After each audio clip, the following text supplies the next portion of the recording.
Magandang araw mga kalami, masiramon. Dahil maulan ngayon, gagawa tayo ng soup. Ito ating mga gagamitin para gagawa tayo ng soup. Spare ribs, beef, yan. Tapos sasamahan natin ng pasta. Yan. Kaya tatawagin niyang beef ribs soup with fettuccine pasta. Yan. Ito yung gagawin natin unang ingredients, yung fettuccine. Yung malapad yung pagkakapasta niya. Ito yung gagamitin natin. Tapos meron tayong greens, scallion, pang-garnish natin.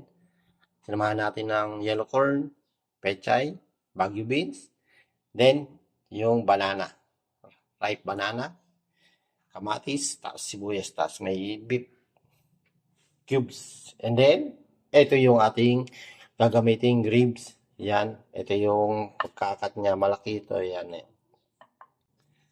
Yan. Ngayon, simulan na natin to para makahigop tayo ng sabaw. Then, meron na tayo dito. Lalagyan na natin yung ating beef. Lalaga natin to. Lalagyan natin ng pressure cooker. 45 minutes o 1 hour hanggang sa lumambot yung ating baka.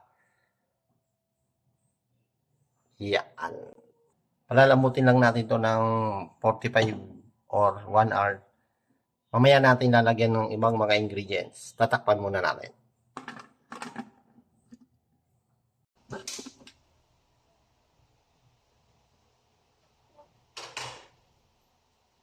Ngayon, i-add na natin itong mais para lumambot na rin. Then, sibuyas, kamatis, yan. After 30 minutes ko to, tapos bubuksan ulit natin.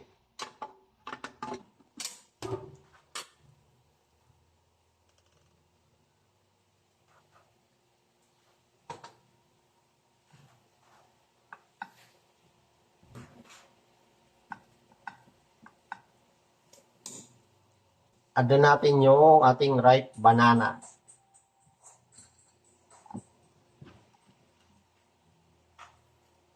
Yan. Tapos, maglalagay na rin tayo ng salt. Timplahan na natin to. Kasi 20 minutes na lang nito, cooking time, okay na. Paminta, nalagyan natin.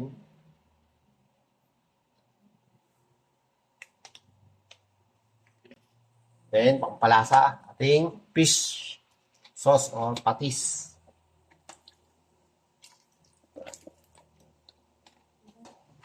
Tapos mag-add tayo ng 2 cups water.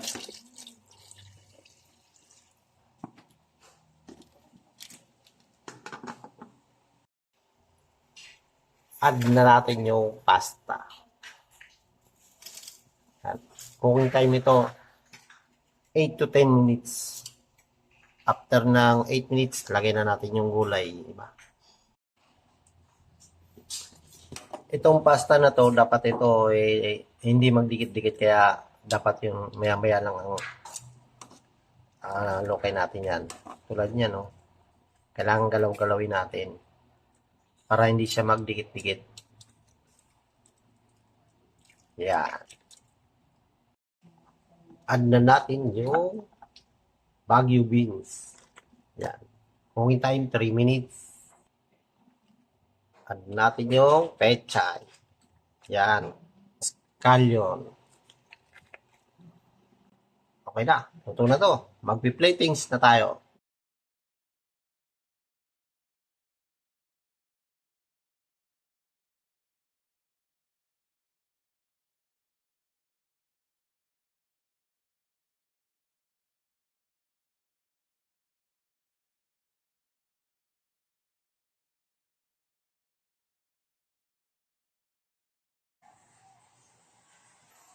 Ngayon, mag-garnish na tayo ng scallion.